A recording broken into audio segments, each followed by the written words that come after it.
అన్న మీదున్న ప్రేమతో ఆ క్షణంలో ఏదో ఎమోషన్లో కొట్టేసి వెళ్ళిపోయావు. కొట్టేసి వెళ్ళిపోయిన తర్వాత అయినా ఈ మద్దాలి శివారెడ్డి అనేవాడు పలానా వాడు మామూలోడు కాదు, వాడు ఇంకా చావలేదు, హాస్పిటల్లోనే ఉన్నాడు, లేస్తే వస్తాడు, వస్తే చేసేస్తాడు అని తెలీదురా. నేను హాస్పిటల్లో ఉన్నప్పుడు నీ గురించి ఏం ఆలోచించానో తెలుసా? శివారెడ్డి నుంచి ఎలా తప్పించుకోవాలి, ఎక్కడ దాక్కోవాలి అని పారిపోయి ఉంటావు.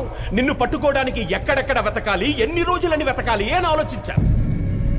కానీ నువ్వేంట్రా, అసలు ఈ మద్దాలి శివారెడ్డి అనేవాడే నీ లైఫ్లో లేనట్టు, వాడితో అసలు నీకేమీ జరగనట్టు హ్యాపీగా బైక్ వేసుకొని హైదరాబాద్ మొత్తం ఇంత నార్మల్గా ఇంత కూల్గా ఎలా తిరుగుతున్నావురా నువ్వు?